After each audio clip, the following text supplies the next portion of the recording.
activities of various media and the relation of Bangladesh and India. বিভিন্ন গণমাধ্যমের কর্মকাণ্ড এবং বাংলাদেশ ও ভারতের সম্পর্ক। কোনো ব্যক্তি, কোনো গোষ্ঠী অথবা কোনো মিডিয়ার অপতৎপরতা কখনোই বাংলাদেশ ও ভারতের সুসম্পর্ককে বিনষ্ট করতে পারবে না। Hi everybody, I am Junaid Ashrafur Rahman, Honours Masters LLB from Bangladesh, Mymensingh District, Nandal Municipality, 5 number ward. Hello, I am Junaid Ashrafur Rahman. আমার বাড়ি বাংলাদেশের ময়মনসিংহ জেলার নান্দাইল পৌরসভার 5 নাম্বার ওয়ার্ডে। আমি অনার্স মাস্টার্স LLB পাস। এখন যে আলোচনাটা আমি করব সেটা হচ্ছে বাংলাদেশ এবং ভারতের যে একটা সুসম্পর্ক আছে, এই সুসম্পর্কের ব্যাপারে বিভিন্ন মিডিয়ার কর্মকাণ্ড সম্পর্কে আমি আলোচনা করব। বাংলাদেশ এবং ভারতের যে সুসম্পর্ক সেটা হচ্ছে রাজনৈতিক, আঞ্চলিক, ভৌগোলিক এবং অর্থনৈতিক এবং ঐতিহাসিক তো বটেই, যেহেতু ভারত বাংলাদেশকে স্বাধীন করে দিয়েছে পাকিস্তানের কাছ থেকে, এবং ভারত এবং বাংলাদেশ আগে একসাথে যুক্ত একটা দেশ ছিল। এই হিসাবে তো একেবারে ঐতিহাসিক একটা সুসম্পর্ক। তো বর্তমানে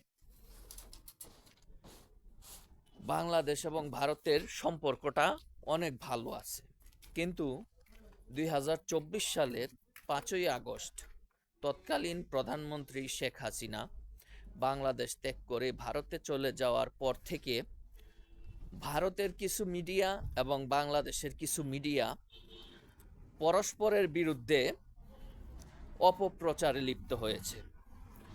ভারতের কিছু মিডিয়া এবং ব্যক্তি একতরফাভাবে বাংলাদেশের বর্তমান সরকার এবং অবস্থার বিরোধিতা করতেছে, আবার বাংলাদেশের কিছু ব্যক্তি এবং মিডিয়া একতরফাভাবে ভারতের বিরোধিতা করতেছে। কিন্তু বাংলাদেশের বর্তমান অন্তর্বর্তীকালীন সরকার ভারতের বিরুদ্ধে অবস্থান গ্রহণ করেন। সেজন্য তিনিদেরকে আমার পক্ষ থেকে অনেক ধন্যবাদ, আন্তরিক ধন্যবাদ। এখন বাংলাদেশের কোনো সম্প্রদায়ের প্রধান অথবা সাম্প্রদায়িক ব্যক্তি যদি বাংলাদেশের অভ্যন্তরে ঘটে যাওয়া কোনো ঘটনাকে কেন্দ্র করে সেই ঘটনাটাকে বড় করে তুলে ভারত বাংলাদেশের সম্পর্কের অবনতি ঘটায়, তাহলে সেটা সেই ব্যক্তির দোষ। যেমন মনে করেন সাতক্ষীরাতে একটা মন্দিরে হামলা হয়েছে, সেই হামলাকে কেন্দ্র করে বর্তমান সরকারকে এবং বর্তমান অন্তর্বর্তীকালীন সরকার এবং বাংলাদেশকে হিন্দু বিদ্বেষী হিসাবে উপস্থাপন করাটা সম্পূর্ণ একটা অপচেষ্টা। কেননা হিন্দু মন্দিরে, হিন্দু স্থাপনায় অথবা হিন্দু গোষ্ঠীতে হামলা শুধু এখন না, বিগত 15-16 বছরেও হয়েছে, শেখ হাসিনার আমলেও হয়েছে এবং অন্যান্য সময়েও হয়েছে। এটা সাম্প্রদায়িক একটা ব্যাপার না, সেটা অন্য আরও ব্যাপার হতে পারে। এখন দুই একটা জায়গায় হিন্দু মন্দিরে হামলা হচ্ছে অথবা হিন্দু স্থাপনায় হামলা হচ্ছে অথবা হিন্দু সম্প্রদায়ে হামলা হচ্ছে, সেই একটা দুইটা বিষয়কে বড় করে তুলে সেটাকে বাংলাদেশের বিরুদ্ধে প্রচার করাটা একেবারেই অনুচিত। আপনারা অনেকেই জানেন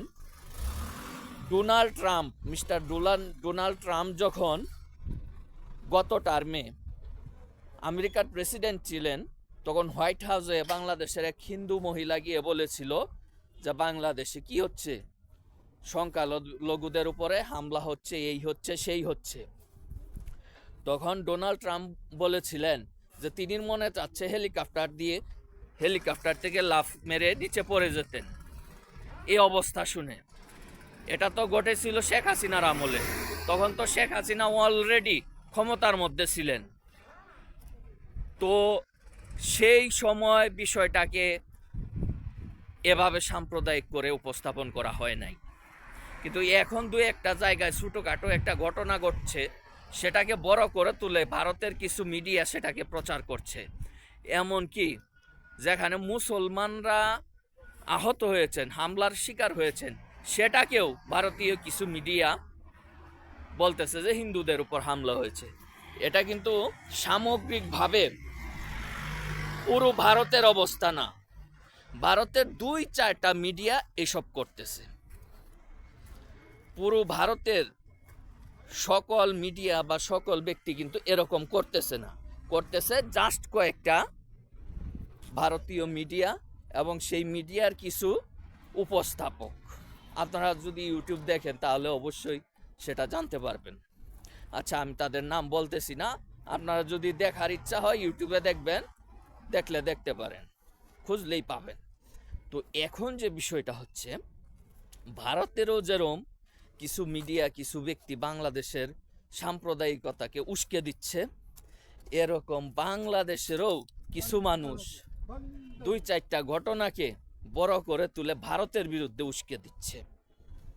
অর্থাৎ ভারত এবং বাংলাদেশের মধ্যে যে একটা অকৃত্রিম একটা সুসম্পর্ক আছে, সেটাকে দুই দেশের দুই গ্রুপ মিলে বিনষ্ট করার অপচেষ্টায় লিপ্ত আছে। জানি না এদের মধ্যে অসাম্প্রদায়িকতার ঘাটতি আছে কিনা, তাদের জ্ঞান বুদ্ধির ঘাটতি আছে কিনা আমি জানি না, কিন্তু তাদের কর্মকাণ্ডটা প্রমাণ করে তাদের ভারত বাংলাদেশের সাথে যে একটা সুসম্পর্ক আছে, ঐতিহাসিক একটা সম্পর্ক আছে, এ ব্যাপারে বোধহয় তাদের নলেজটা কম, এবং ধর্মীয় ক্ষেত্রেও নলেজটা কম, এবং তাদের মধ্যে উগ্রবাদটাও একটু বেশি। তো যাই হোক, থাকবেই। ভারতের মধ্যে উগ্রবাদী আছে, বাংলাদেশের মধ্যে উগ্রবাদী আছে, তারা তাদের মতো করে কি করবে, অপপ্রচার করবে, যেরম পারে করুক, করতে থাকুক, তাদের রেজাল্ট তারা পাবে। কিন্তু আমাদের যে বিষয়টা হচ্ছে, যে যাই বলুক, ভারত থেকেই করুক অথবা বাংলাদেশ থেকেই করুক, যাই করুক, সেটা ভারত বাংলাদেশের কেন্দ্রীয় সরকারের কোনো বিষয় না। ভারত বাংলাদেশের কেন্দ্রীয় সরকারের বিষয় হচ্ছে এই দুই দেশের মধ্যে সুসম্পর্ক বজায় রাখা, সহাবস্থান বজায় রাখা।